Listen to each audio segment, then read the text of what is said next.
pavimentos, obras civiles, materiales, diseño y rehabilitación, ¿sí?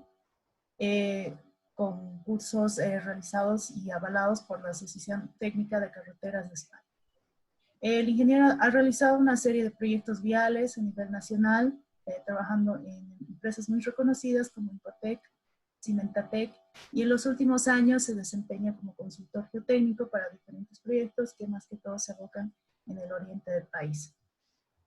Bueno, pues es un placer tenerte, Rodrigo. Muy buenas tardes.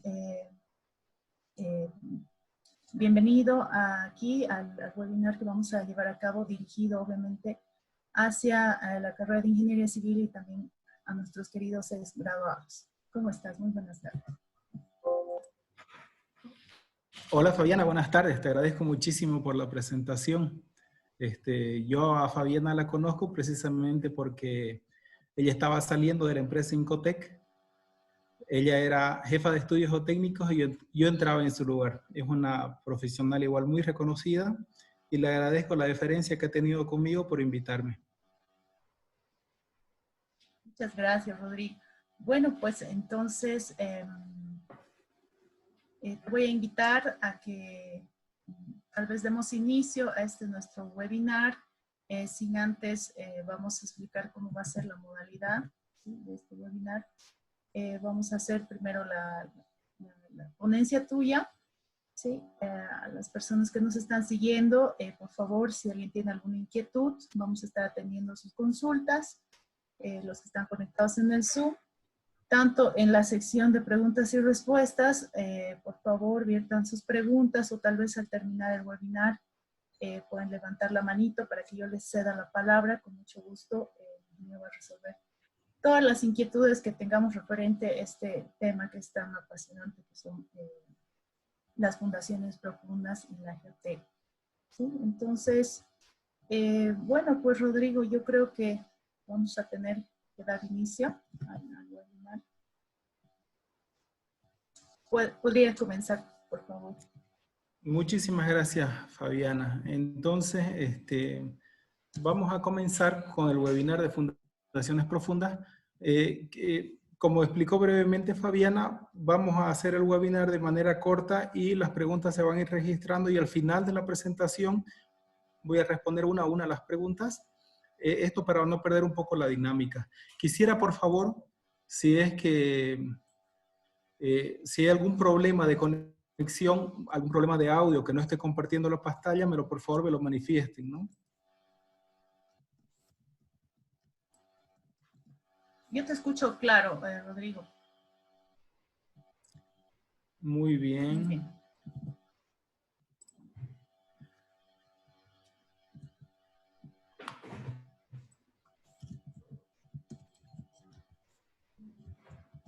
¿Están viendo mi presentación todos ahorita? Correcto, Rodrigo. Estamos visualizando la presentación. Bienísimo. Entonces, sin más pausa, entraremos en materia. Lo que voy a exponer hoy día es un poco, vamos a hablar de la caracterización del sitio, la tipología principal de pilotes que se está construyendo ahorita en nuestro medio, y un poco de ensayos de control de calidad. ¿Ya? Entraremos en materia. Y lo primero que veremos son algunas definiciones básicas. ¿Qué es una fundación? La fundación es un elemento de transición entre la estructura y el terreno. Ahora, ¿qué factores condicionan la escogencia de esa fundación? Inicialmente podríamos tener que uno de los factores importantes es la geometría de la estructura. Vale decir, la distancia entre las columnas, la distribución de los pórticos, de los muros, en fin. Y alguna clase de elemento particular. Pero no menos importante son las condiciones subsuperficiales. Porque, por ejemplo, yo puedo tener el caso en que tengo una edificación de mediano a bajo porte, en que las cargas a priori podrían ser dimensionadas por una fundación somera, pero sin embargo, por la calidad paupérrima, marginal de mi suelo subyacente, yo tenga que decantarme por otro tipo de fundación, como una fundación profunda. Veremos qué es la definición de un pilote. Un pilote es un elemento estructural esbelto empleado para transmitir las cargas de la superestructura a subestratos resistentes más profundos. Nótese que ahorita el pilote, esa definición va en estricto sentido de un elemento de fundación, porque también existen pilotes que se emplean como elementos de contención, los famosos pilotes secantes o pilotes tangentes, ¿ya? O también hay micropilotes que se utilizan para sostener una masa de suelo en estabilidad de talude. Observen aquí hay una lista, no tiene todos, pero tiene gran mayoría de los pilotes que se hacen en el mundo. O sea que son muchísimos, básicamente porque cada fabricante realiza de alguna manera alguna variación a un sistema convencional y le da su nombre y lo patenta, ¿no? Por eso es que nosotros los ingenieros civiles estamos en el reto constante de no perder, actualizarnos siempre, estar siempre actualizándonos y no perder el hilo a los adelantos tecnológicos. Esencialmente podemos dividir a los pilotes en dos tipos, según la interacción que tengan con el suelo. En la izquierda pueden ver, por ejemplo, una figura de un pilote sin desplazamiento de suelo. Para que ustedes puedan asociar esto con un mecanismo que podemos ver más cotidianamente, imagínense una broca entrando en un madero. Esa es la forma que interactúa el pilote con el suelo. En varias literaturas también se denomina este pilote como un pilote de reemplazo, porque se está reemplazando un cilindro de suelo para insertar un pilote. ¿Cuáles son las características en términos de resistencia de este pilote? Al sustituir el suelo, si es en el caso de alguna arena, se incrementa la porosidad y se reduce la densidad relativa y por lo tanto hay una merma de la resistencia al esfuerzo cortante. En su contraparte, en la parte derecha tenemos el pilote con desplazamiento de suelo.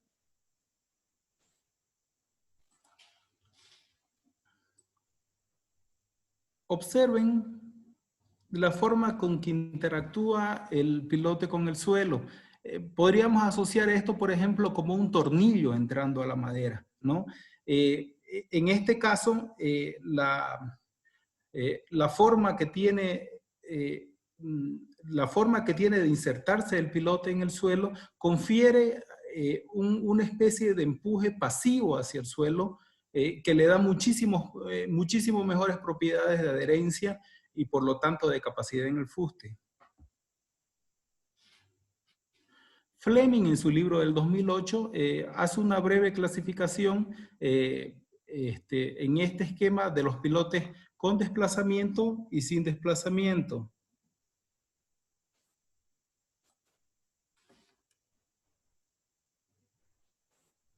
Por ejemplo, en esta parte se tienen los pilotes perforados y vaciados en sitio. Aquí se tienen los famosos pilotes FA, que Fleming los caracteriza como pilotes que no producen desplazamiento. Sin embargo, hay una particularidad con los pilotes FA. Esto puede ser para otro tema de discusión, pero los pilotes FA son como una especie de pilote neutro. No producen un empuje pasivo hacia el terreno, pero tampoco relaja tanto las paredes.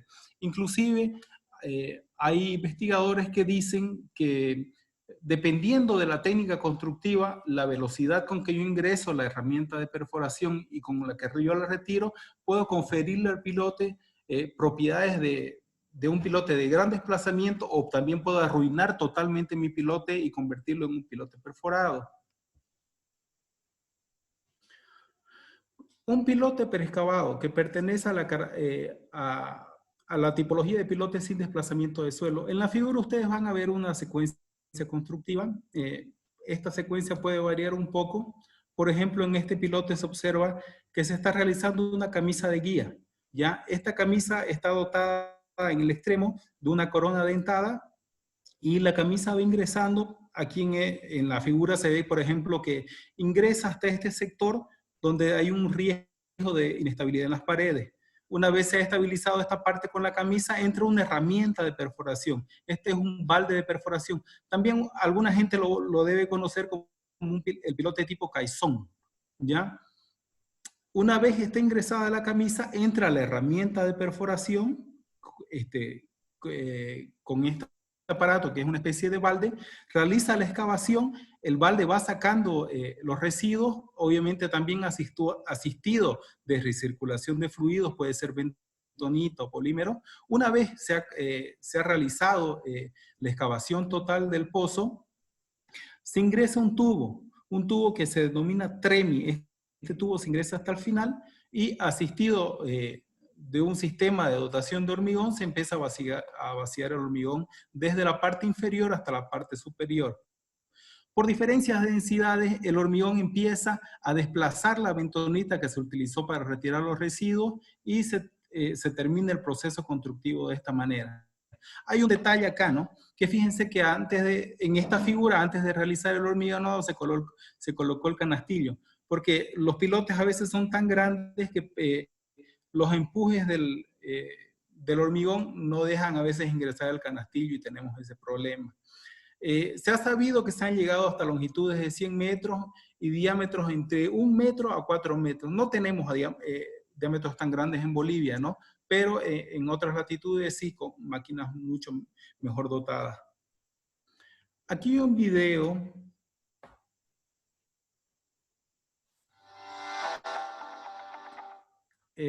precisamente de la herramienta de perforación, el balde que les había mencionado. Este balde es de la marca Bauer. Vamos a ver ahorita las características principales que tiene este balde para poder realizar la excavación del pilote. Aquí está la barra Kelly que se está insertando al balde. Aquí seguramente se va a poner un pasador. Ojo, esta es la herramienta que va por dentro de la camisa. Aquí el balde está articulado, tiene un fondo falso, de manera que cuando el balde está lleno de material, sacan el balde a la superficie, destrancan el dispositivo y se retira todos los residuos de la excavación. Este sistema se puede hacer desde la máquina o se puede hacer desde abajo. Inclusive hay que dar, a veces el suelo es cohesivo y hay que dar unos golpecitos ahí para que afloje el material.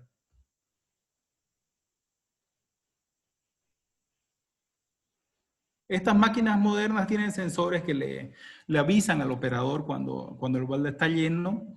El operador realiza una rotación en el fondo del balde porque el balde está dotado de unas uñas aquí. Se realiza una rotación que cierra el fondo del balde y se extrae el balde. Este es el famoso pilote CFA. Dice Van Impe Mandolini que este pilote es el pilote que más se hace en el mundo. Entre 50 y 60% de la gente que hace pilotes emplea esta metodología. ¿Y por qué la emplea? Ahorita lo vamos a ver porque, pero aquí en la figura tienen, por ejemplo, la secuencia constructiva. Obsérvense que la herramienta de perforación está dotada de unas hélices continuas en la barra. Merced a esto es lo que adopta su nombre. CFA es un acrónimo del término en inglés que quiere decir Continuous Fly Auger, que es el pilote de hélice continua. Es así su sistema de perforación, ¿no? Se empieza a ingresar la herramienta de perforación tipo helicoidal, se llega hasta la cota de diseño y la herramienta tiene la particularidad que tiene el alma hueca. Tiene un orificio en toda la broca por donde uno, una vez que se ha llegado a la profundidad deseada, puede bombear el hormigón por la parte superior. Esto está conectado a una bomba de hormigón. Toda esta manguerita negra está conectada a una bomba de hormigón. Y se hace el retiro de la herramienta en sentido contrario, pero a lo que se va retirando la herramienta se va hormigonando el pilote. Esta es una ventaja total, porque se pueden realizar pilotes en muy corto tiempo. Se realiza la extracción de la herramienta y obviamente hecha la extracción de la herramienta se retira el suelo de la excavación y ya lo único que queda es ingresar el canastillo. Las longitudes máximas que se pueden alcanzar son de 30 metros y los diámetros comerciales oscilan entre 0,30 metros y 1,20 metros. Aquí no hay diámetros tan grandes, al menos en las perforadoras de Santa Cruz, Creo que la empresa española Cimentatec tiene diámetros hasta 60, 70 centímetros. Vamos a ver una animación corta para poder ilustrar mejor el proceso constructivo.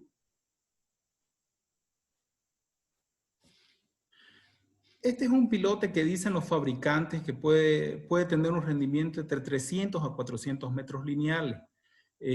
La única restricción que tiene es que no puede entrar en terrenos muy duros con presencia de bolones, con un número de golpes mayor a 40. ¿Qué otra restricción que podría tener este sistema? Es que las máquinas son grandes y les cuesta maniobrar en predios pequeños. Las ventajas que tiene, ya mencionamos, el costo-beneficio es muy bueno. Se pueden hacer, yo he visto que se hacen pilotes hasta en media hora, lo que más tarda uno es en mover la máquina. He hecho hasta 15 pilotes por día con esta tecnología. Es un pilote que no produce vibración, molestias, ruido, por eso es un pilote urbano y es bien rápido.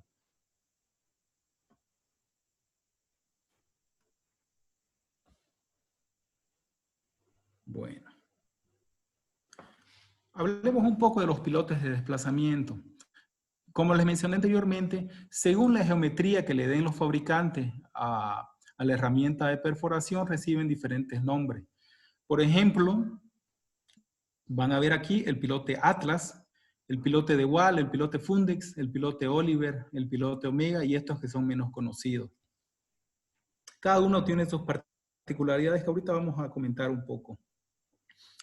En esta parte están sus procesos constructivos, no me puedo detallar mucho por cuestiones de tiempo. Sin embargo, ustedes pueden referirse al artículo de Sasud Press y Basud del 2010, que es un artículo exhaustivo, muy completo, y que inclusive, aparte de definir la tipología de estos pilotes y explicar sus aplicaciones y sus ventajas, en la parte final del artículo indica varios métodos para estimar sus capacidades. Este es el pilote que tiene la empresa Incotec en Santa Cruz de la Sierra. Esta herramienta es de la marca Bauer. Es un pilote de gran desplazamiento que se denomina FDP, por el término Full Displacement Pile, un pilote de gran desplazamiento. Observen la geometría de la herramienta, es un poco diferente. En esta parte tiene una configuración que ablanda en el terreno mientras ingresa la herramienta, y en esta parte del centro tiene como una especie de barriguita que densifica las paredes del suelo. Tiene el aditamento que se puede hacer de esta forma tradicional, o se le puede poner en la punta un dispositivo que se llama una punta perdida, que se denomina Lost Bit. Con este dispositivo se hace muchísimo más competente el pilote. Este de aquí, de la fotografía de la izquierda, es un pilote FDP de 22 centímetros. Hay pilotes FDP 36 y FDP 44. Aquí hay una secuencia constructiva y quiero que tomen atención en la parte cómo ingresa la herramienta de FDP. La forma que altera el suelo, altera en forma positiva, ¿no? Porque le imprime al terreno empujes pasivos que mejoran su capacidad en el fuste. Tiene la misma hermenéutica del hormigonado que un pilote CFA. Se ingresa a la herramienta, se realiza un giro en sentido inverso y se va hormigonando. ¿Cuál es la diferencia con el CFA? Que es un pilote más competente. En la misma geometría, en las mismas condiciones geológicas, es un pilote más competente, retira menor cantidad de suelo. Observen aquí que casi retira muy poco suelo, ¿no? Las longitudes máximas que se pueden alcanzar son hasta 40 metros con diámetros entre 22 y 62 centímetros. Como les dije, tal vez este pilote tiene el inconveniente de que en terrenos con un número de golpes mayor a 30, batalla un poco más para ingresar. Vamos a ver también un video de un tipo de pilote que se utiliza mucho en Europa.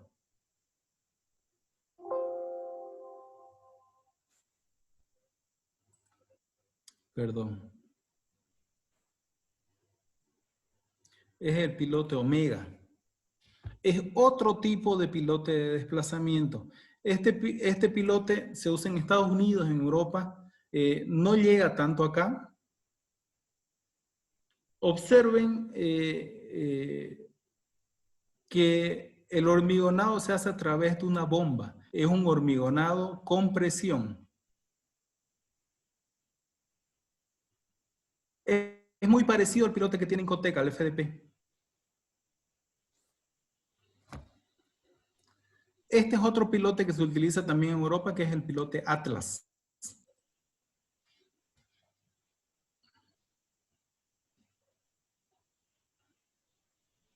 Aquí, a diferencia del anterior sistema, el hormigonado se hace de manera gravitacional. Se coloca un embudo en la parte superior y una vez se llega a la profundidad, el hormigonado se hace por gravedad.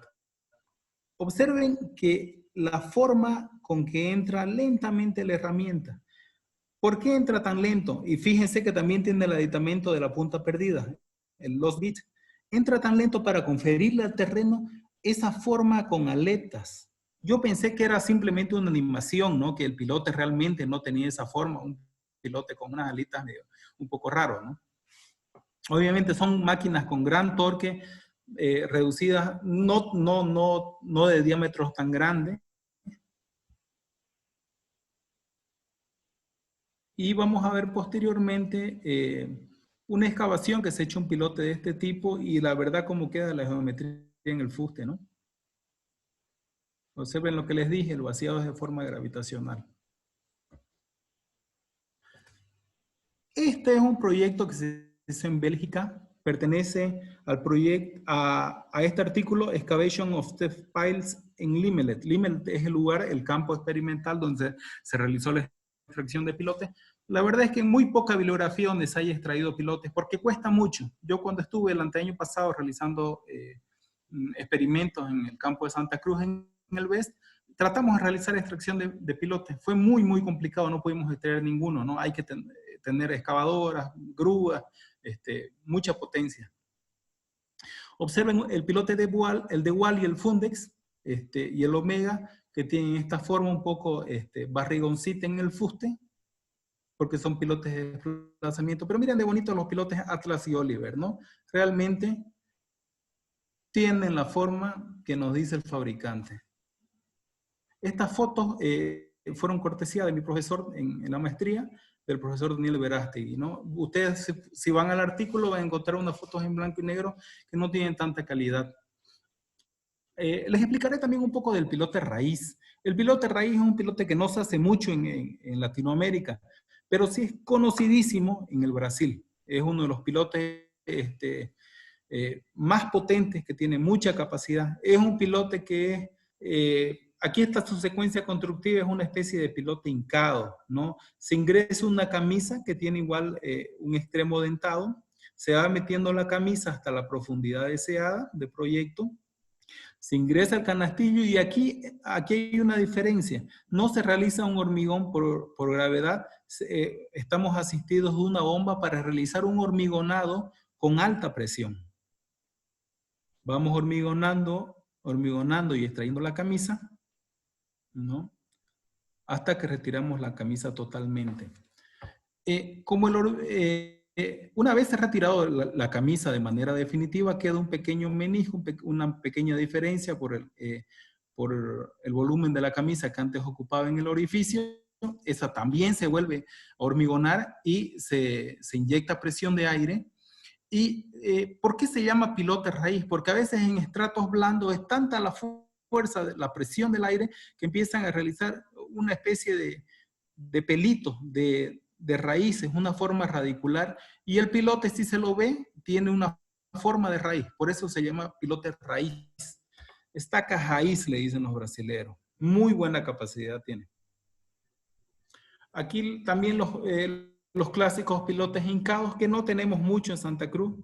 La verdad es que yo conoceré un par de edificios nomás grandes que se han hecho con esta tipología. Es un pilote que tiene el inconveniente de que produce mucho ruido, mucha vibración.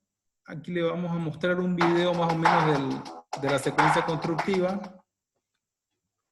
Es muy amplio, se pueden hincar pilotes de varios tipos, de hormigón, de madera, de acero. En acero se pueden hincar secciones tubulares, secciones en H, eh, eh, secciones cerradas. En hormigón, miren, por ejemplo, este tipo de sistema es un sistema modular y el hincado se realiza para tener un pilote por punta hasta llegar a un estrato portante. Es bastante versátil, ¿no? Podríamos hablar y hablar mucho tiempo de este tipo de pilotes. Es un pilote de gran desplazamiento, buenas características portantes.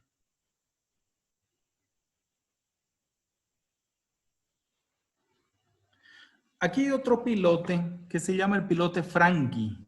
Ya, este pilote lastimosamente ha quedado en desuso, sin embargo es un muy buen pilote. Este pilote tiene la característica de que forma una especie de bulbo en la parte terminal, en la punta del pilote, que lo confiere propiedades muy buenas en la base.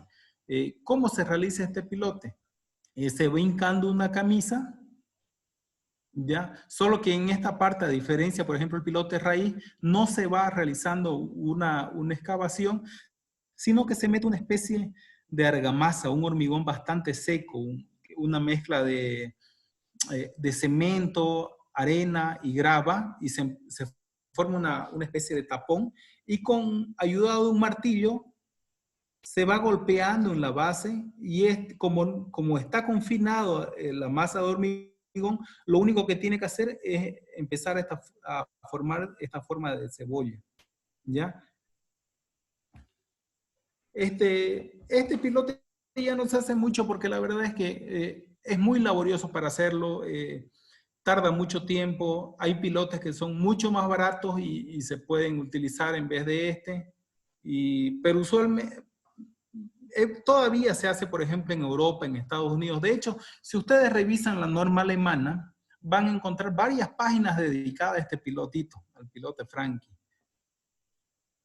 Se hacen en longitudes de 20 metros y con diámetros entre 30 y 60 centímetros.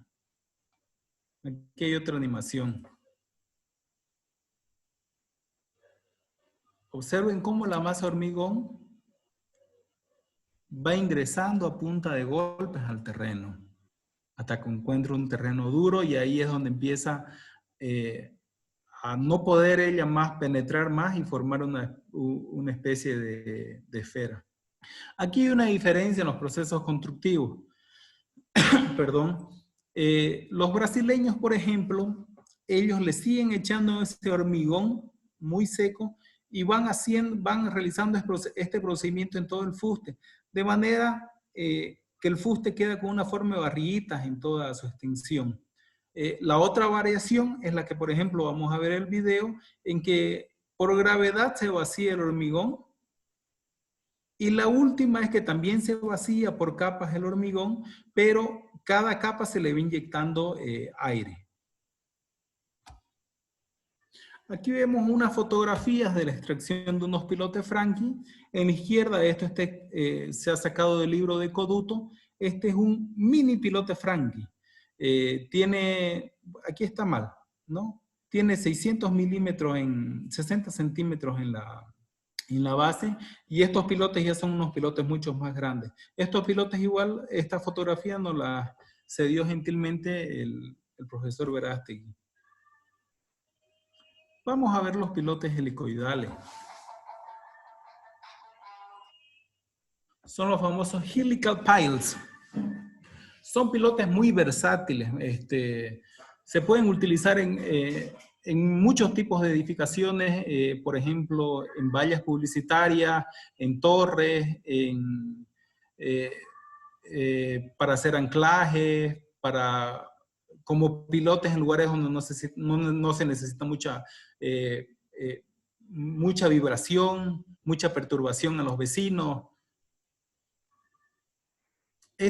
Particularmente este pilote es de forma modular, pero también hay su versión en barra entera.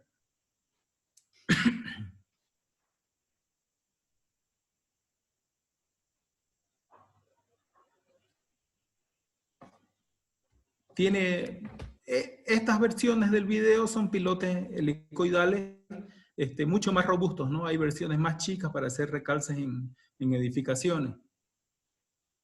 Siempre se le dota una plaquita porque esta va a ser la manera de embeberla en un cabezal.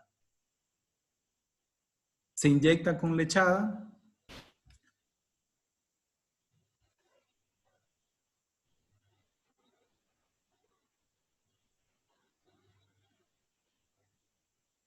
Y también se les puede hacer una prueba de carga, ¿no?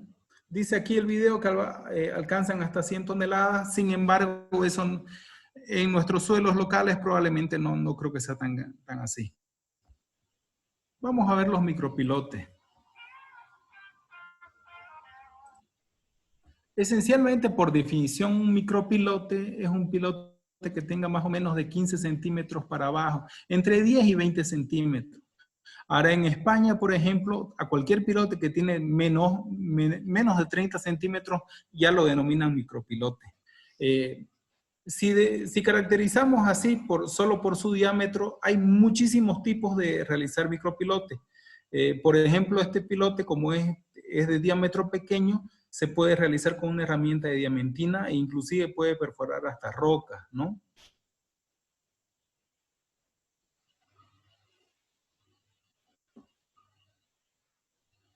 Aquí vemos que están cortando una barra Duidac.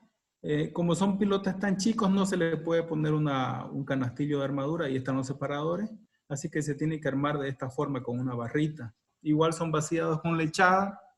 Hay variaciones también que las barras son autoperforantes, que ya no se necesita realizar ese procedimiento con una camisa, sino que el mismo pilote va ingresando y perforando.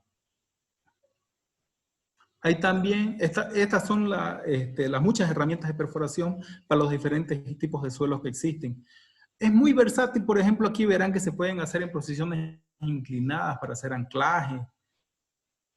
Esta es la versión que le mencioné del piloto autoperforante, que se le dota de una herramienta pequeña de perforación en la punta. También hay pilotes CFA, ¿no? CFA chiquititos, así micropilotes. Micropilotes es porque son de diámetro pequeño nomás, ¿no? Igual aquí se observa la terminación con una placa para que sirva de anclaje al bloque de fundación. Ahí hay un micropilote extraído para que vean la geometría. Y también se les realizan pruebas de carga. Dicen los gringos que, por ejemplo, hasta 200 toneladas aguantan. No es tanto aquí.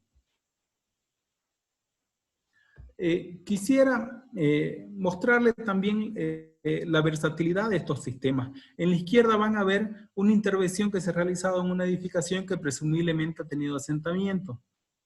Viene una máquina pequeña como un Bobcat, realiza un pilote helicoidal mucho más chico que el que hemos visto anteriormente, y para transmitir las cargas de la edificación al terreno se utilizaría una pequeña cuña soldada al pilote helicoidal.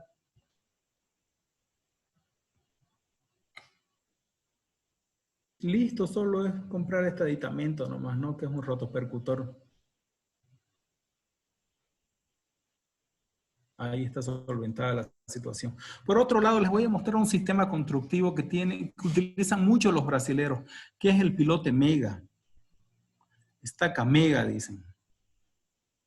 Es una especie de pilote muy corto, segmentado, ¿ya?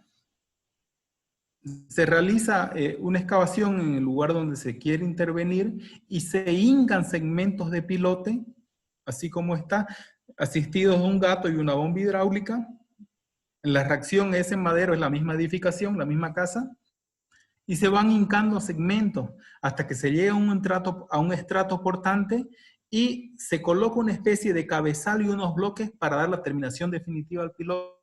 Son pilotes bastante cortos, ¿no? Probablemente algún purista puede decir que no es un pilote, sin embargo trabaja con presión, ¿no? Y lo importante es que sirve para sacarnos para intervenir en estas situaciones de recalces y cuando existen estos tipos de asentamientos.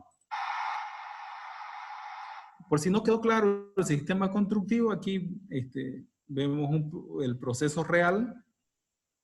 Observen que se coloca una especie de mortero en la unión entre bloques se lo alinea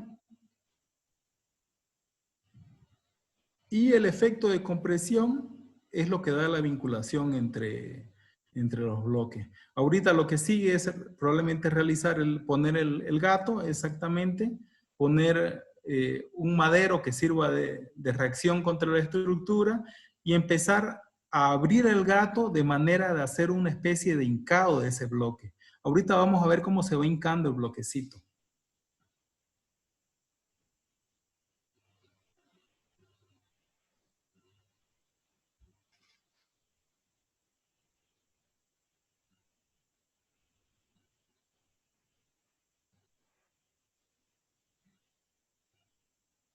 Observen la manera que va ingresando. Obviamente estos son terrenos bien suaves, ¿no? Donde se puede realizar este hincado. Por eso es que probablemente se observó la patología del asentamiento.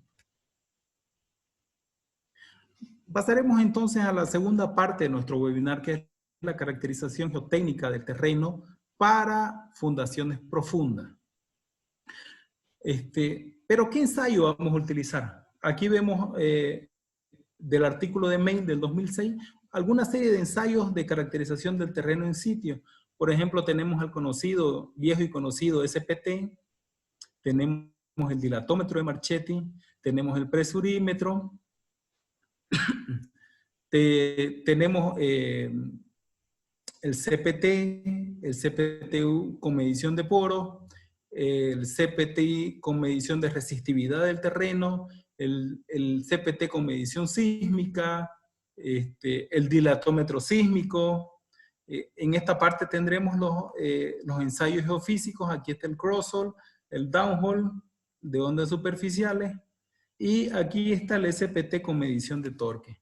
Básicamente, escoger qué tipo de estudio de suelo, qué estudio de suelo vamos a utilizar para caracterizar el terreno, dependerá mucho del proyectista. Si es que él va a utilizar métodos semiempíricos, o que son también llamados métodos directos, o métodos un poco más teóricos, métodos analíticos.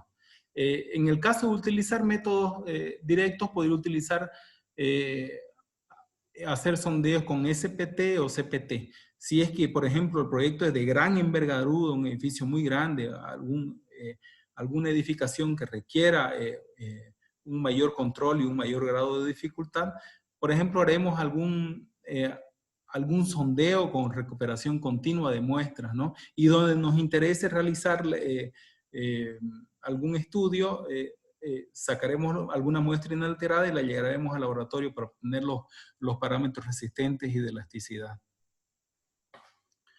Esta gráfica muestra más que un hecho, una reflexión. Esta gráfica fue elaborada por el Instituto de Transportes de Londres en el año 1994. En la parte inferior ustedes pueden ver el artículo si es que quieren ir. Se realizó una serie de encuestas a 52 proyectos carreteros. ¿Qué es lo que quiere decir esta gráfica? En las abscisas ustedes van a ver el porcentaje del precio del estudio de suelos con referencia al precio de licitación. Esto quiere decir que en una determinada obra,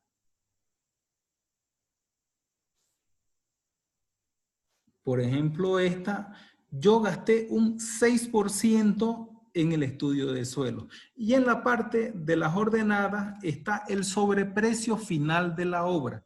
¿Qué quiere decir? Que, por ejemplo, en esta obra yo tuve un sobreprecio al final de la construcción de un 60%, ¿ya? ¿Qué es lo que me indica el espíritu de esta gráfica? Que mientras yo más gasté en estudio de suelo, por ejemplo, en esta situación, si gasté alrededor de un 6% del presupuesto inicial en estudios de suelo, tuve una probabilidad de que tenga máximo un 15% de sobreprecio. ¿Qué es lo que nos dice básicamente? Señor, mientras usted más gaste en su investigación geotécnica, menos probabilidades va a tener de gastar en su obra al final. Esta otra gráfica pertenece a RIS del 2006, pero esta ya es un poco más general, trata de estructuras en general.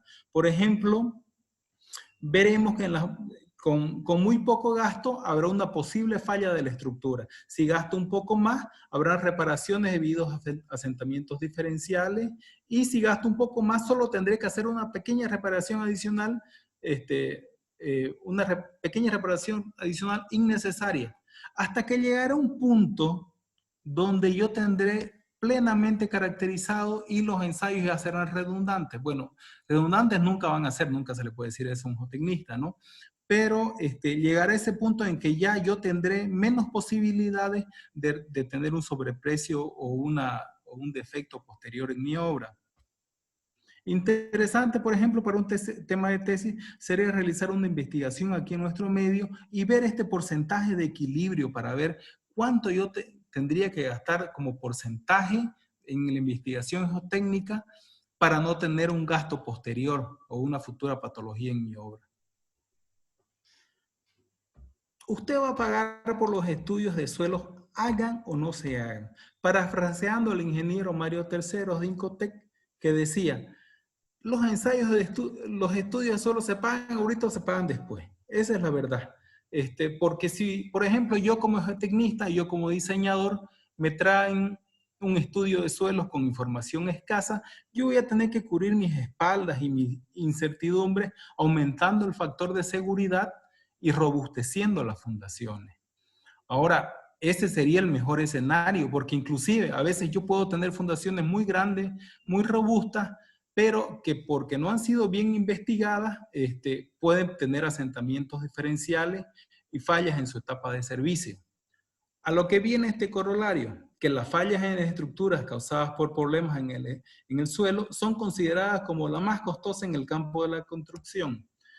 Es así, ¿no? Porque para realizar una intervención, una reparación posterior, a veces ya está habitado el edificio, tiene que realizar molestias, hay que circunscribirse a unos horarios complejos, hay que sacar el material, meter maquinaria, pedir permisos, etcétera, ¿no? ¿Cuáles son los requisitos mínimos de un estudio de suelos, no? Tiene que tener una introducción donde se indique el alcance del informe, una descripción del proyecto, los objetivos, la metodología de los ensayos de campo, los ensayos de laboratorio, un pequeño acápite de la geología, pequeño digo porque generalmente en los estudios de suelo se explayan con 2 o 3 hojas, y algo de los aspectos sísmicos, porque ese tema ya está entrando con mucha fuerza con la normativa boliviana. Importante documentar es la presencia del nivel freático. Básicamente los estudios, las empresas que realizan estudios de suelo no le dan mucha importancia. Sin embargo, la capacidad de un terreno puede variar enormemente si está en condiciones saturadas o no saturadas, ¿no? Máximo en suelos granulares. Otro de los factores importantes es que yo tendré, por ejemplo, si soy calculista, que saber si voy a tener que incrementar el efecto de la supresión o no en mi losa de fondo. También tendré que prever, va a ser totalmente diferente la estrategia de excavación que tenga en presencia de nivel freático o no. Y para saber también adecuadamente las demandas que yo voy a tener en mi muro de contención. O sea que el nivel freático, si es un proyecto que tiene esas características, yo tendría que monitorearlo probablemente, ¿no? Dependiendo de las características del suelo, ese nivel va a estabilizarse en 24 horas o hasta 2 semanas. Y lo más idóneo sería poner, por ejemplo, un piezómetro y realizar mediciones cada mes. O por ejemplo, si es que yo tengo la seguridad de que estoy realizando la medición en época de lluvia, tendré ya definido un nivel máximo de fluctuación del nivel freático. Así que una vez se haga el registro, se tiene que colocar la fecha y la hora en que se ha hecho ese registro. Se colocarán también los resultados de campo, la evaluación de la capacidad portante, si es por ejemplo, un proyecto que amerite fundaciones superficiales, se colocarán los ábacos correspondientes donde uno podrá encontrar la capacidad en función de la profundidad del desplante, de la geometría de la fundación, ¿no? Los valores esos de tensión admisible que todo el mundo llama, no sirven. Y si, por ejemplo, tengo yo voy a tener fundaciones profundas, por lo menos tendré que indicar tentativamente el plano de fundación, el tipo de pilotes que recomiendo y alguna capacidad, un estimativo de capacidad que tendré para que el cliente sepa si va a gastar en fundaciones profundas o en fundaciones superficiales.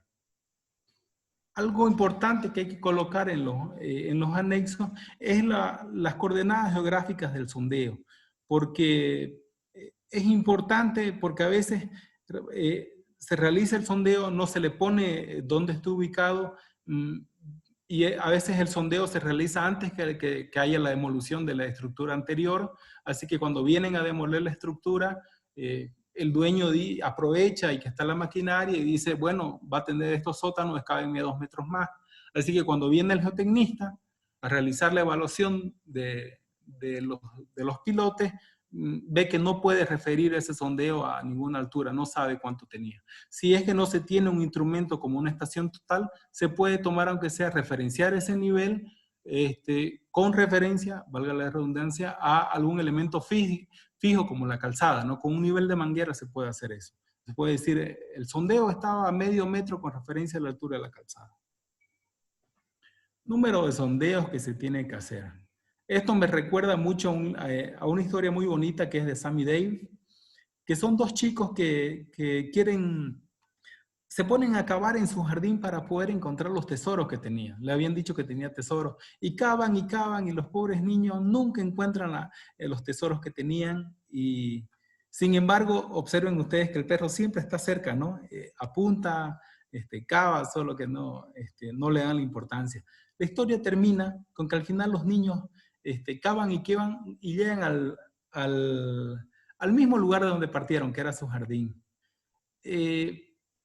Más o menos así es la pregunta del número de sondeos. Es una pregunta que no tiene respuesta directa, ¿ya?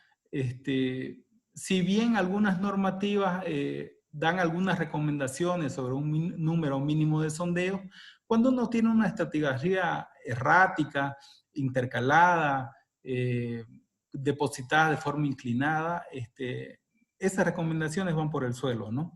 Mucho dependerá de la experiencia del geotecnista, del proyectista que está a cargo.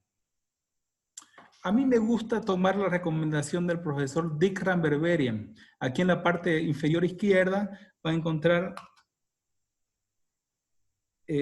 por ejemplo, el link a las clases que da en internet. Tiene varias clases en YouTube, solo que están en el idioma portugués. Lo que él dice es que, por ejemplo, que yo hallo muy apropiado para nuestra realidad es que para, por ejemplo, unos 200 metros cuadrados, esto no es el área construida, es el área, el planta de la construcción, es la huella, es la proyección horizontal de la construcción.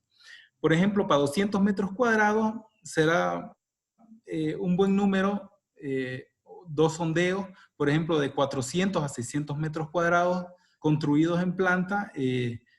Habrá que caracterizar el terreno con unos 4 sondeos. Y así esta tabla, observen que ya para cuando son superficies más grandes, ya estos deltas son más grandes. Ojo, estos son recomendaciones, ¿no? Ahora la profundidad. Veamos qué dice Fleming. Fleming dice, esto es válido para plateas piloteadas, no para grupo de pilotes con cabezal, como los conocemos. Estos son varios pilotes nucleados por una platea. Dice que la profundidad de investigación debe ser 1,5 metros por debajo del pilote más profundo, ¿ya? Aquí es muy sencillo. ¿Qué dice para grupos de pilote? Para grupos de pilotes dice que la profundidad de investigación está muy relacionado con la zona de influencia donde llegan los esfuerzos, que es 2 veces B de la cota del pilote más profundo. En este caso, si es que tenemos una caja de ascensor, serán esos pilotes los que estén en la cota más profunda. Inicialmente, ¿no? Por decir un caso. Ahora, ¿qué recomienda Fleming? Dice que si yo voy a hacer 4 sondeos, por ejemplo, en uno de ellos investigue un poco más, investigue 4 veces B, siendo B la dimensión del cabezal. ¿Esto por qué? Para ver si no existe un suelo muy blando por debajo y se produzca una falla por punzonamiento.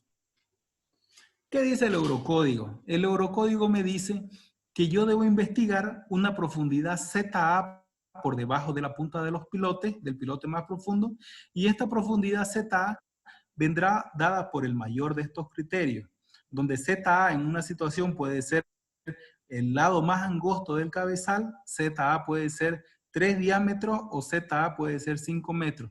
Generalmente para pilotes, para situaciones convencionales de edificios muy chicos, casi siempre es 5 metros, o sea, 5 metros más de la punta de los pilotes.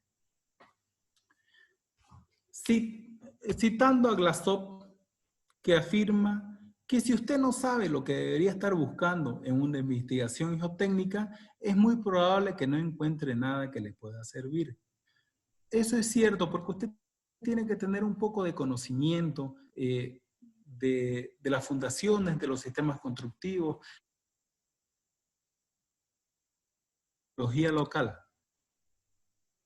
Ensayos de control de calidad.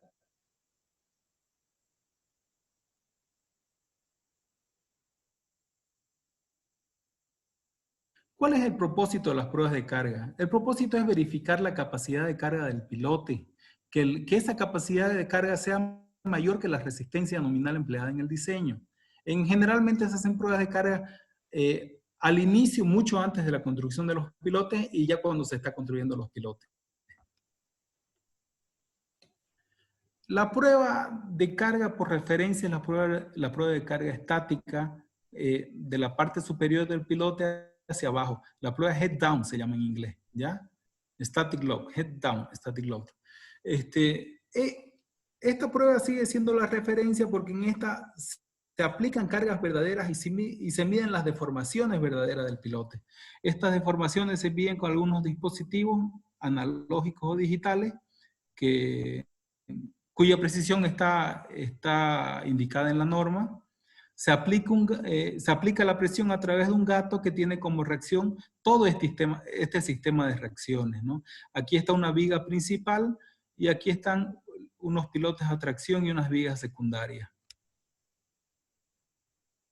Los estándares que rigen estas normas son este del americano y este brasilero. Son los que comúnmente más se usan en nuestro medio. ¿Cuántas pruebas de carga haré?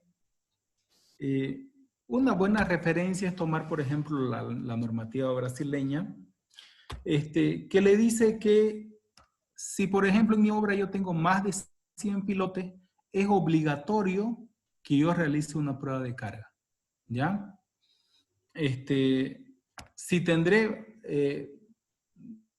por ejemplo, 160 pilotes, ya yo empezaré a sacarle el 1% de esa cantidad. El 1% es 1.6 pruebas, por decirle. Entonces yo tendré que redondear al entero mayor. Tendré que hacer 2 pruebas de carga, ¿ya? Y así sucesivamente. Pero esto varía de acuerdo al tipo de pilotes. Por ejemplo, si yo tengo pilotes excavados con bentonita, ya mi número mínimo de pilotes para que yo empiece a hacer una prueba de carga es 75. ¿Cuáles son los procedimientos que utilizamos? Yo les dije también que la norma brasilera y la norma americana, aquí están sus designaciones respectivas, y estas normas tienen varios procedimientos para hacer la prueba de carga. Hay procedimientos un poco más lentos, procedimientos rápidos, procedimientos cíclicos, hay 4 o 5 procedimientos. Generalmente los que más utilizamos son los procedimientos rápidos de ambas normas, ¿no? Aquí, por ejemplo, los incrementos son del 5% de la carga de falla, y aquí en la norma brasilera del 10%. Sin embargo, lo cómico es que los contratistas siempre escogen hacer esta prueba porque creen que es más corta, pero lo que no se dan cuenta es que la mantención de la carga en el escalón es mucho mayor que la americana. La americana me dice que yo puedo tener hasta 4 minutos, ¿no? Mientras la brasilera 10 minutos. Haciendo cuentas, entre los ciclos de carga y descarga, yo tardo mucho más tiempo empleando la normativa brasileña. Ahora pasemos a los ensayos de integridad no destructivo. Perdón, me estoy confundiendo. Esta es la prueba dinámica. Esta prueba dinámica replica los ensayos de la anterior prueba estática, pero con otro tipo de sistema mucho más rápido. Es una masa que golpea de manera dinámica en la cabeza del pilote. Aquí, en la cabeza del pilote, se instrumenta un transductor de deformación y un acelerómetro, y el equipo adquisidor de datos es este PDA, el famoso PDA, que también sirve para evaluar pilotes hincados, y también se utiliza para corregir la energía en los equipos SPT. Este equipo realiza esta curva a través de algoritmos, pero con base en la velocidad de propagación de onda a través del medio del pilote. Vamos a ver aquí un video.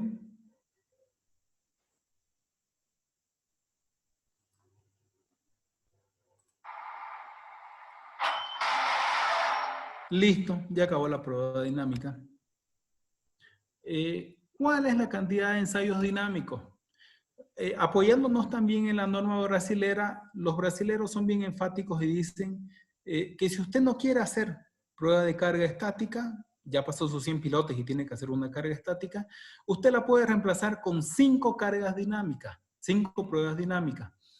Ahora, eso es valedero hasta un cierto rango. Si usted, por ejemplo, pasa de 200 pilotes, ya la norma le dice, usted, señor, ya no me puede reemplazar con otras 5 pruebas dinámicas, sino que sí o sí tiene que hacer una estática. Eso es para evitar que yo solo haga pruebas dinámicas en un número grande de pilotes. En la parte de la derecha ustedes van a ver una curva que es carga de formación típica de una carga estática, ¿ya? Y la curvita roja es una curva que se ha hecho con la prueba dinámica. Vemos que se correlacionan bastante bien. Esto se ha hecho para 2 pilotes hincados en el mismo cabezal. Aquí están las respectivas referencias si ustedes quieren ingresar. La prueba de carga rápida, o también llamada Start Rapid. Esta prueba de carga es una prueba de carga que está mucho en boga, se está utilizando mucho en Japón y en Europa. En este caso, tiene más o menos la misma esencia que la prueba dinámica, donde se golpea una masa, pero la masa es tan grande que se tienen que poner, por ejemplo, una serie de cojines de caucho para no deteriorar la punta del pilote. También los dispositivos de medición no pueden ser unos dispositivos colocados acá, se lo mide con un nivel láser.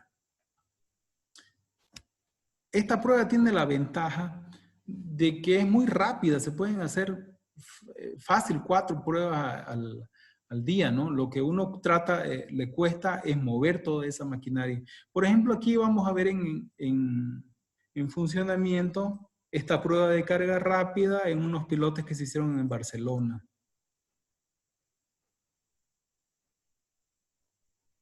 Listo, ya se acabó la prueba de carga rápida. Esta es una prueba de carga estática, es la prueba de carga bidireccional. ¿Cuál es la diferencia con la prueba convencional estática que hacemos? Que ahora los dispositivos para realizar la fuerza están colocados en la punta del pilote. Observen, estas son unas celdas Osterberg, llevan ese nombre en honor a su creador. Y en esta siguiente lámina ustedes ven un esquema típico de estas celdas, ¿no? Ven las placas de soporte, la celda, los transductores de desplazamiento, es totalmente instrumentado este fuste, la línea hidráulica porque se necesita una bomba para alimentar los gatos y que vayan abriéndose. Y aquí vemos unos resultados típicos de una prueba bidireccional. Vemos que se llega hasta una carga de 8.000 kilonewton, o sea, 800 toneladas. Y la parte de abajo se abrió hasta más o menos los 60 milímetros y la parte superior hasta los 100. ¿Qué es la ventaja de esta prueba? Que, por ejemplo, como yo estoy movilizando 2 segmentos de pilote, al final de cuentas, mi pilote va a resistir 2 veces esta carga. Aquí ya vemos ya procesada la curva, esfuerzo de formación para todo el pilote, contando la componente resistiva de la base y del fuste, 16.000 kilonewton. Aquí en esta parte vemos los strain gauge, porque estaba instrumentada en todo el fuste, y aquí en cada estado de carga que se ha hecho. Vamos a ver un video, una animación de cómo trabaja la celda, esta celda de carga bidireccional.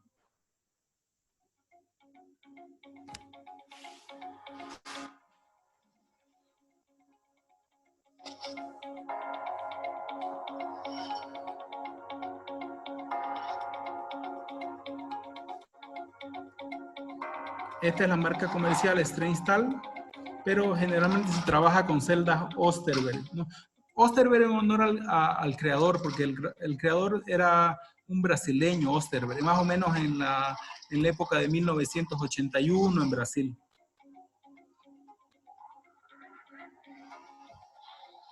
Estas son las líneas hidráulicas. Aquí hay unos dispositivos que se llaman telltales, que son unos medidores de desplazamiento. Estos son strain gauge de cuerda vibrante, con los que yo puedo determinar la carga que tengo en cada segmento del pilote. Ellos miden deformación, pero a través de una fórmula se determina la carga.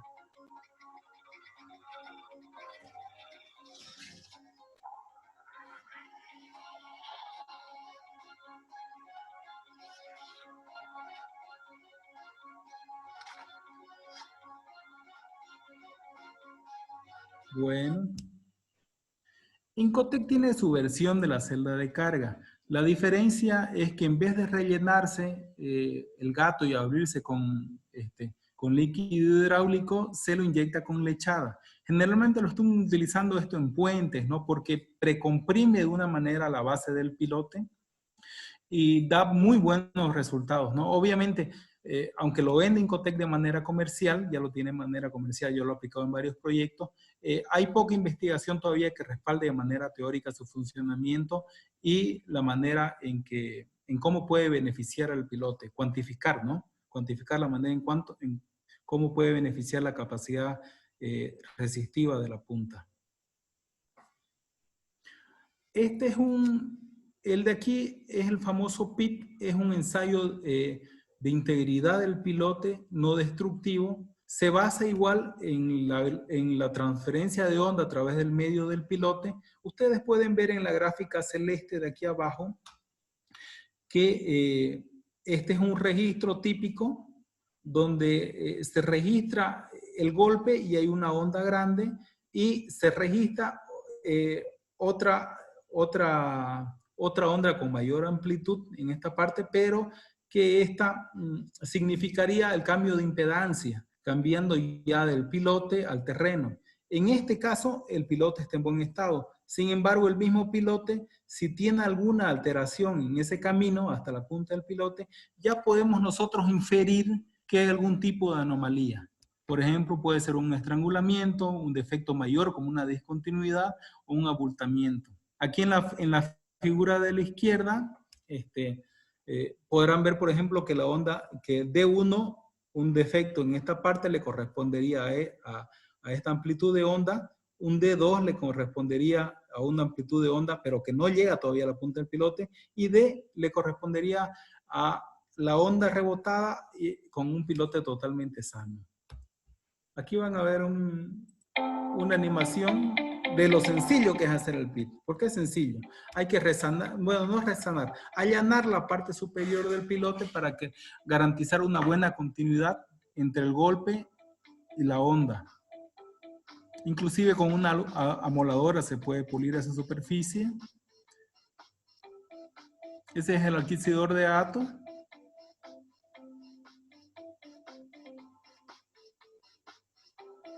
Y esa es una cera especial con base a petróleo, que es la manera de adherir y garantizar la continuidad entre la cabeza del pilote y el acelerómetro. El acelerómetro es ese dispositivo que está conectado.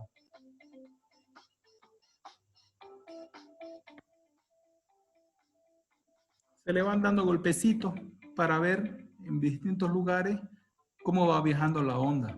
Y uno tiene las respuestas en tiempo real, ¿no? Ya sabe en tiempo real si su piloto está bien o tiene algún defecto. Este es otro tipo de método de evaluación de integridad del pilote. Este se llama el TIP, Thermal Integrity Profiler. Este este método se basa en evaluar la integridad del pilote con base en la temperatura de fraguado del hormigón, ¿ya?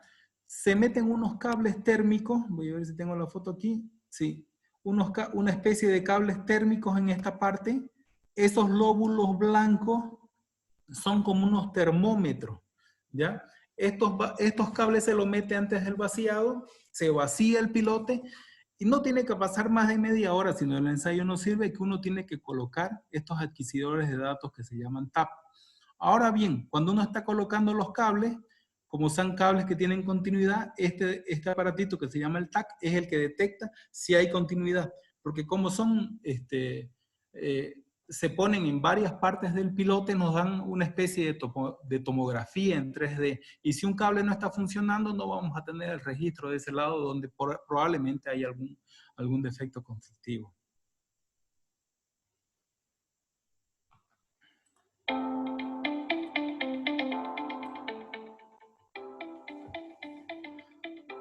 Aquí están colocando los cables térmicos. Bueno, aquí es muy sencillo porque este es un pilote muy grande, pero a mí me tocó instalar en pilotes de 22 centímetros y en el piso. Imaginen instalar 50 de esos cables, ¿no? Este es un ensayo un poco caro, no tiene, si bien se lo hace harto en Estados Unidos, es más, fue ganador a un premio a la innovación en el 2013, son cables un poco caros que cuesta traerlos, ¿no? Son de Estados Unidos, en Europa, y no tiene mucha difusión acá. El que usan más es el PIT. Este también es otro método que usan muchísimo, que es el cross-hole. Se colocan unas tuberías dentro del canastillo del pilote y entre tubería y tubería se colocan unas sondas. Estas sondas mandan una señal y miden la onda compresiva del hormigón, la onda P, ¿ya? La onda P para el hormigón tiene un rango, pero si por ejemplo el valor de la onda P registrado es diferente al rango con que uno siempre trabaja, entonces ya nos indica que hay una anomalía, un defecto o algo que considerar. En este caso también puede ser un hormigón de otra densidad, cosas así. Por ejemplo, aquí en el cuadrito de aquí abajo ven un artículo de Amir y Amir del 2009 donde evalúan las potencialidades y limitaciones que tiene el método. Fíjense que, por ejemplo, este defecto que es muy grande, este de aquí están los ejes, norte, sur, este, oeste, fue registrado, pero por ejemplo este defecto chiquitito en la punta, ya ninguno de los ejes, de ninguno de los perfiles fue registrado, ¿no? Pero sí es un método bastante fiable, competente. Se pueden hacer en este tipo de configuraciones, ya uno le mete cuántos tubos tiene y el equipo le va indicando uno cómo tiene que meter la sonda.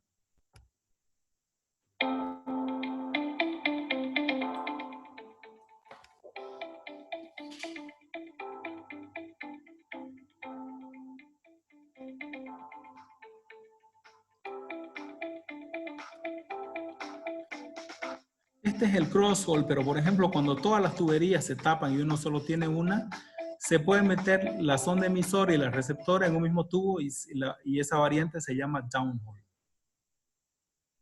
Bueno, eso sería todo por hoy. Les agradezco de sobremanera. Aprovecharé también de indicarles que estoy realizando la próxima semana un curso en Fundaciones Profundas que va a durar 5 días, son 2 horas diarias, donde vamos a diseñar, realizar el diseño geotécnico estructural de pilotes y del grupo de pilotes. Enseñaremos métodos semiempíricos que están consagrados en Brasil, son de uso masivo en Brasil y en el mundo, y también encararemos los métodos analíticos, teóricos, y vamos a dar algunas particularidades que no enseñan mucho en los cursos, que yo a través de mi actividad profesional he podido identificar y he tenido que averiguar por mí mismo, ni siquiera en mis clases de maestría, y estudiar, y les voy a poder transmitir esos conocimientos, por ejemplo, como el caso del pandeo, como el caso de de capas débiles, de la profundidad de investigación, de qué métodos van con qué sistemas constructivos. Y trataremos algo que yo considero que es muy importante, que es la respuesta en el grupo de pilotes. Todo mundo estudia pilotes de manera aislada. Sin embargo, uno tiene muy pocas veces pilotes solitos trabajando en su estructura, generalmente en el borde. Lo que uno tiene es grupos de pilotes. Y es eso realmente lo que tenemos que estudiar. Cuando uno ve un libro de pilotes, realmente ve a capacidad axial de pilotes aislados un capítulo. Y ve un capítulo muchísimo más grande en el comportamiento de grupos de pilotes. Pero es un tema que no se toca para nada. ¿Ya? Si quieren recabar datos sobre el curso que va a empezar este lunes, pueden escribir, entrar a esta dirección de Facebook o pueden llamar a este teléfono que también tiene WhatsApp. Ya, les agradezco mucho por su concurso, por su asistencia y estamos prestos a responder cualquier pregunta. Bueno, Rodrigo, muchísimas gracias por la excelente presentación. También muchas gracias por tu invitación, siempre liderando este tema de investigación y capacitación. Pues creo que es excelente tener esta actitud de poder reconocer y dar a conocer todos estos conocimientos que vamos adquiriendo a lo largo del ejercicio profesional. Muchas gracias. Sí tenemos algunas consultas, te las voy a ir leyendo para que tú me hagas algún comentario referido. ¿Sí? Consulta Gonzalo, en el caso de asentamientos en edificaciones, ¿cuáles son las estrategias para causar la menor cantidad de daño en la estructura y en qué zonas se emplazan los pilotes, entendiendo que pueden causar un cambio en el comportamiento estructural de la superestructura? Bueno, la verdad le agradezco por las consultas y no entendería muy bien la pregunta, pero por ejemplo, si es que tenemos pilotes, la posibilidad de tener asentamientos es muy limitada, si bien uno evalúa asentamientos en pilotes, pero hay estudios de Kurt, de Tomilson, que dicen que, inclusive de Burland, que dicen que al final con pilotes lo que uno tiene máximo es un asentamiento de 1% y son prácticamente despreciables. Ahora, no sé si se refiere a algún sistema constructivo para reparar alguna patología de asentamiento. Ahora, escuché en otra parte donde sería correcto colocar los pilotes. Bueno, si uno se decanta por una solución con fundaciones profundas, tiene que hacerla en toda la planta. No es muy recomendable, aunque se hace, tener zapatas al borde y pilotes al centro del edificio. Hay una diferencia de asentamientos que tiene que ser muy bien evaluada por un especialista y es complicado que lo realice un ingeniero no avesado en el tema.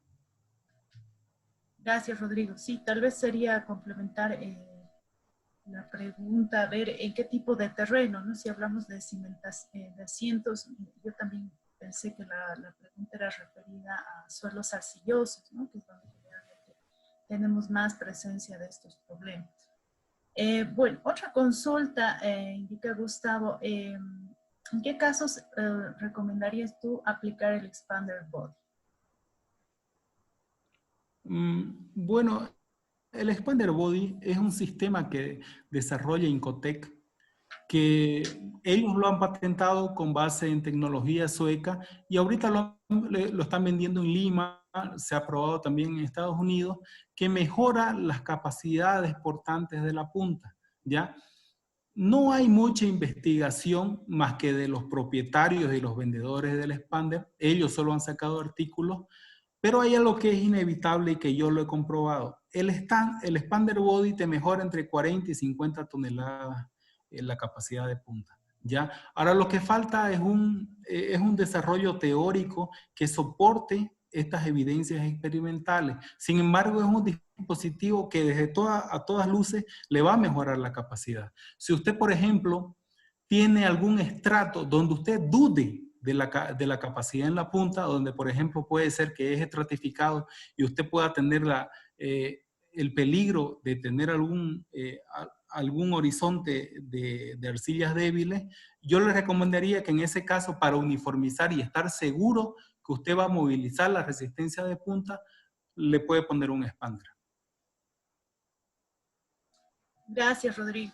Bueno, evidentemente creo que nos queda corto, ¿no?, el tiempo para abarcar mucha más temática que va ligada al tema de fundaciones profundas. Personalmente, tal vez a mí me gustaría escucharte en cuanto a lo que se refería recomendaciones tuyas respecto, por ejemplo, mucho se habla acerca de la metodología, ¿no?, para calcular la capacidad de los pilotes unitarios, ¿no? Entonces, y obviamente esa parte no has podido abarcar porque es muy extensa, ¿no? Si nos has hecho un programa al final.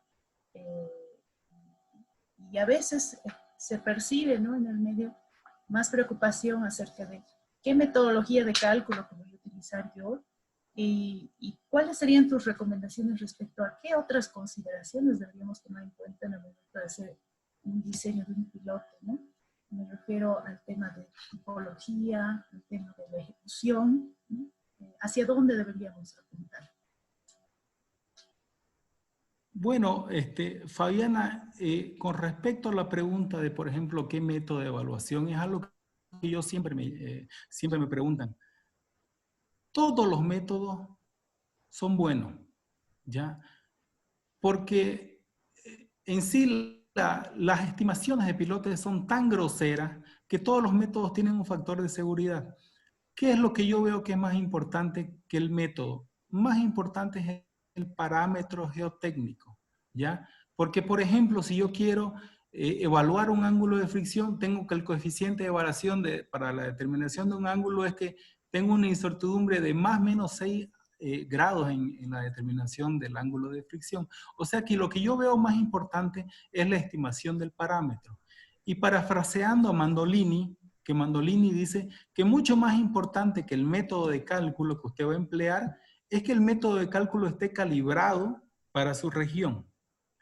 Por ejemplo, no va a ser más importante un método teórico que venga alguien de Europa a explicarme y lo utilice por primera vez, contrastado con un método semiempírico que yo haya tenido 100 pruebas de carga y esté pues aceitadito, ¿no? Eso es lo importante. Generar conciencia tanto en el constructor como en el proyectista que tienen que realizar pruebas de carga para poder calibrar nuestra metodología local. Muchas gracias, Rodrigo. Creo que es muy importante lo que mencionas, ¿no? Y tal vez hay una gran ausencia en los medios, especialmente desde el punto de vista de las especificaciones técnicas. Queda muy flojo este tema de la exigencia de las pruebas de carga, ¿no?, en nuestro medio. Esperemos que con la futura norma o la guía que vaya a enunciar, tengamos mejores directrices, ¿no?, para que también podamos corroborar cuáles son las capacidades que realmente estamos alcanzando. Voy a leerte otras consultas más, por favor, antes de terminar.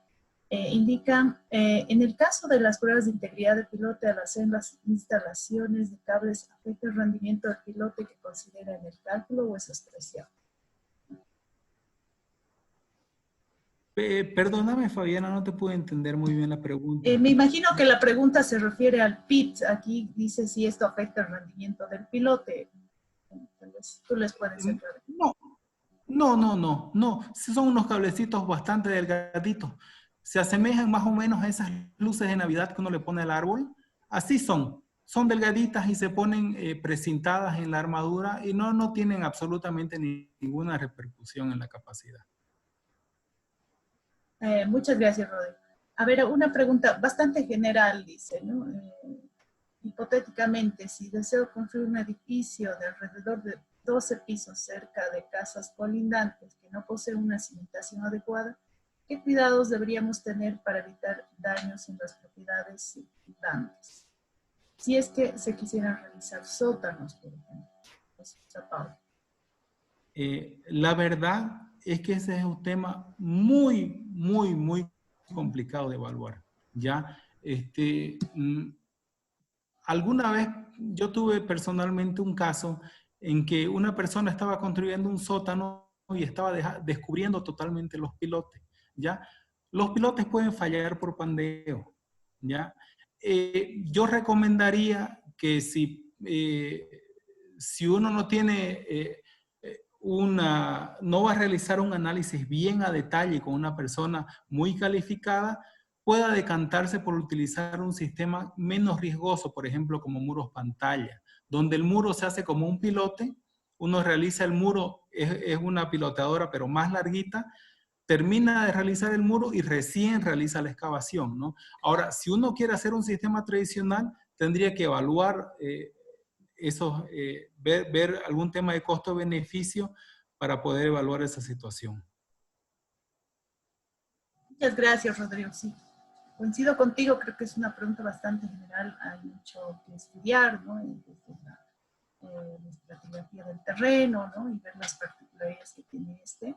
Y esto obviamente sumarle las características que indican la pregunta, ¿no? Como tú dices, creo que son preguntas que no se pueden responder de forma tan puntual, sino precisan de una evaluación mucho más profunda. Bueno, creo que las consultas se han agotado.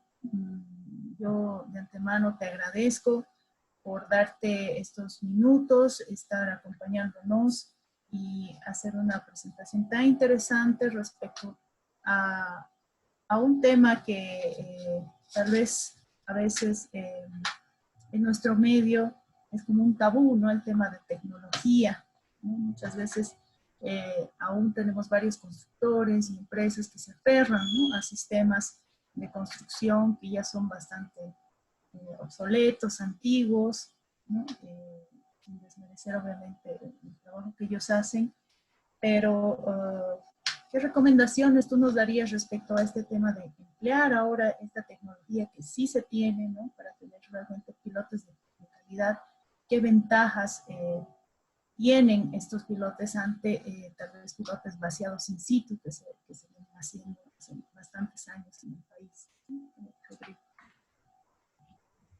Bueno, yo tengo mi cuestión de un poco de apego a los pilotes con bentonita hasta un diámetro menor a 60 centímetros, porque cuando ya los pilotes son muy grandes, uno sí o sí tiene que hacerlo con bentonita, con una máquina que tenga gran torque, un torque tipo caizón, así con esos baldes. No es que el sistema constructivo sea malo per se. Perdón, no es que el sistema sea malo per se, sino que el sistema constructivo y los controles tecnológicos son pésimos. Hay muchísimos estudios de ORRIS, hay estudios de Brown, que dicen que, por ejemplo, que si uno tiene un cake es la costra que se forma al endurecerse la bentonita, que si uno tiene un cake mayor a 5 centímetros, se pueden perder hasta 90% de la capacidad por fuste en el pilote. O sea, que ahí tiene que ver el sistema constructivo. Señor constructor, si usted está realizando un pilote con bentonita, no tarde mucho en las operaciones de colocar el canastillo, de vaciar el hormigón. Usted hágalo y controle la viscosidad del fluido, controle el contenido de arena, controle el pH, controle la densidad del fluido y no tarde mucho en esas actividades y puede ser que así tenga menos posibilidades de perder su capacidad lateral. Ahora, con respecto a la capacidad del fondo, usted tiene que ser muy cuidadoso en una vez terminada la perforación, limpiar bien el fondo, porque se han sabido casos, por ejemplo, el profesor Berberian dice que han habido casos en Brasil con contaminaciones de hasta 50 centímetros en la punta. O sea que si usted tiene la punta contaminada con 50 centímetros y no tiene fuste por un efecto, prácticamente usted no tiene un pilote, tiene un adorno ahí, ¿ya? En ese caso yo le recomendaría poner un expander body, ¿no? Eso es lo que tendría que decir con respecto al pilote con bentonita. Y evalúe. Hay muchas mejores opciones. El FDP, el CFA, tiene muy buenas potencialidades y altos niveles costo-beneficio. Muchas gracias, Rodrigo. Bueno, creo que ya no hay más consultas. Sí, Gonzalo nos hizo una aclaración respecto a su a la pregunta inicial que hizo. Nos dice, mi pregunta se relacionaba más específicamente a edificaciones ya construidas, donde una empresa brasileña me mostró que se veía una aplicación de micropilotes con bloques para mejorar el tema de asientos, ¿no? Entonces, tal vez la consulta iba a cuáles son estrategias para causar menor daño en una estructura, y la pregunta de el uso de pilotes creo que estaba más abocada al tema de micropilotes, ¿no? Sí, por Si quieres ejemplo, hacer algún comentario más de micropilotaje. habría que evaluar, por ejemplo, si los pilotes mega que yo les mostré podrían darse, por ejemplo, en una geología como la de Cochabamba. Brasil tiene la particularidad de que gran parte de su territorio está conformada por suelos residuales, suelos tropicales, arcillas muy blandas, ya muy, muy blandas. La verdad es que son unos capos, campeones los brasileños para construir, ¿ya? A diferencia de nosotros que tenemos Santa Cruz, que está conformada por suelos transportados del cuaternario, y no tenemos esa situación. Probablemente habría que evaluar en el medio cuál es la mejor forma, de repente un pequeño micropilotito, así como el pilote helicoidal o un micropilote convencional, y con ese aditamento de la chapita, hecho lateralmente, la chapita para transferir la carga de la edificación al pilote. Bueno, pues Rodrigo, nuevamente agradecerte. Esperemos que esta sea, no sea la última vez que establecemos una actividad así. La verdad, a los chicos de la carrera, agradecer por tu presencia y por tu gran inquietud de transmitir todo esto que tú has ido adquiriendo a través de los años, con tu experiencia y demás. Me gustaría a los presentes también que sepan que creo que en Bolivia tenemos un gran potencial de desarrollo, bastante investigación, ¿no? En este campo que son las fundaciones profundas. Tú mismo has trabajado bastante en el campo de experimentación. Si podrías tal vez ya para concluir comentarles acerca de este campo de experimentación que tenemos en Bolivia, de forma de que invitemos cada vez a estos alumnos, a estos ingenieros a que nos dediquemos, ¿no? Un poquito también al campo de investigación para tener siempre mejores resultados locales. Fabiana, te agradezco mucho por las palabras y les mencionaré que hace unos 3 años hubo el campo experimental del BEST en la localidad de Guarnes, más o menos a unos 25 kilómetros de Santa Cruz. Ese campo se hizo prácticamente pilotes de todos los sistemas constructivos, pilotes hechos con bentonita, pilotes con bentonita y expander body, pilotes con celda de carga, pilotes FDP con expander, pilotes CFA con expander, pilotes helicoidales, pilotes inyectados a presión, y lo más importante, se hizo experimentación con un grupo de pilotes instrumentados de clean a cola. Se hicieron pruebas de head down, de arriba para abajo y de abajo para arriba. Se instrumentó el pilote en 4 niveles, los pilotes en 4 niveles, y lo bueno es que el desprendimiento de los terceros es que tanto las pruebas, los estudios de suelos que se han hecho, se caracterizó plenamente el terreno. La verdad que es una de las mejores caracterizaciones que se ha hecho. Se hicieron SPT, se hicieron CPT, se hicieron dilatómetros, se hicieron presurímetros, se hicieron recuperación de testigos, se hicieron ondas superficiales. La verdad es que se caracterizó de todas las maneras posibles al terreno, y eso está disponible en la página del Congreso, del tercer Congreso de Fundaciones, y también está disponible las pruebas de carga que se hicieron, ¿no? Las pruebas de carga completas y los artículos y los proceedings del Congreso. La verdad es que de ahí yo he basado mi curso para realizar los métodos y comparar con las pruebas, ¿no? Yo les digo a la gente que no se queden en su lugar, sean curiosos, investiguen, trabajen, ¿no? Que ya está la semillita plantada, y lo que depende de las futuras generaciones es seguirla. Te agradezco muchísimo, Fabiana, por la invitación, y estoy presto a futuras invitaciones cuando ustedes me convoquen de nuevo. Muchas gracias, Rodrigo. Entonces, vamos a dar por concluido este webinar. Gracias a todos los presentes y espero nos podamos ver en una futura ocasión ya con un nuevo webinar que vamos a estar organizando. Muchas gracias a todos. Gracias, hasta luego. Hasta luego.